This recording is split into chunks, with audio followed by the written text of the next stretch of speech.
you can see here, all of the bricks came down. We moved out the old loading chute and now we are replacing it with a feed bin. Wall is built here. We left it the lean-to. Got rid of all the cinder blocks.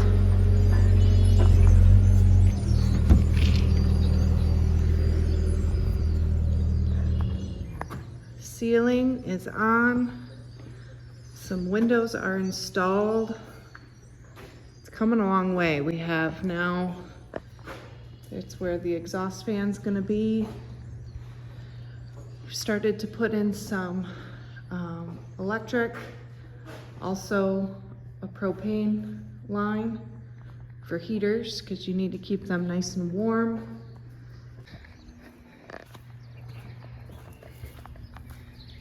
We are in the process of building a pen here for the fair pigs.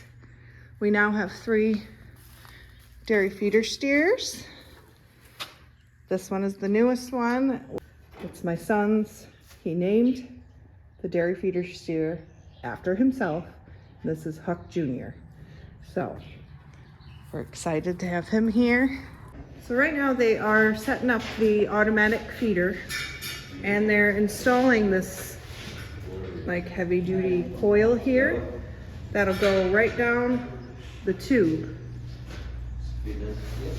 On that end, they're connecting that coil to the motor. The motor then will turn it, and that's how the feed will move down these pipes and then feed into these feeders. Once it's installed down there, connected to the motor, they will then cut this to size and do it again on that feeder there, feed line there.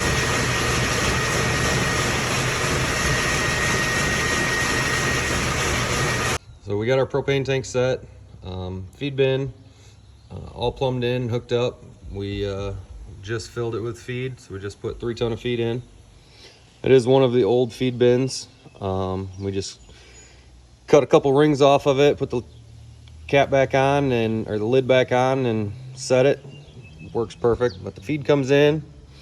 It is a mess in here right now just because we've been working, so we'll get this all cleaned up tomorrow. But feed line comes in. This is our main line and dumps in these hoppers.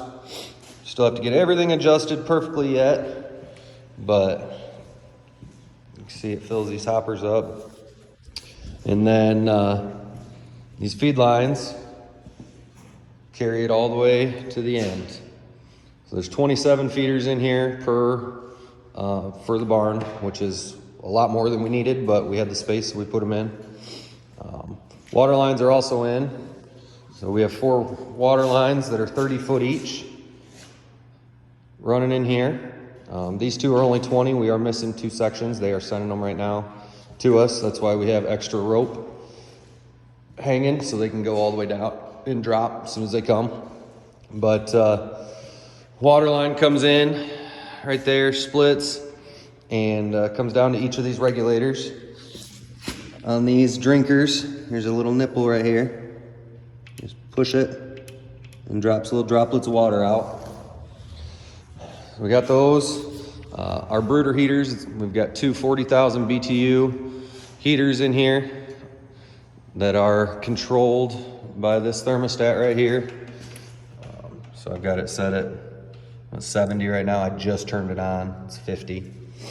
Everything is controlled off of winches, so we can raise these lines. That's why that water line's up. Everything's at different heights, but we can raise all this stuff all the way clear to the ceiling and get in here with a skid steer and clean it out. So the birds will only be in here for 3 weeks. That's all they need before we put them out on pasture. But tomorrow we'll get this barn cleaned out and get our bedding in here and get it ready to get chicks in next week. So final update. Next step is fill it with chickens on Tuesday. We are done. Feels pretty good to have this project wrapped up.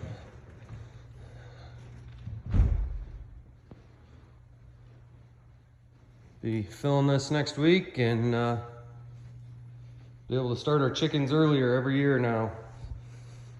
I know right now we're out of quite a bit of our chicken, but this will ensure that we keep it in stock.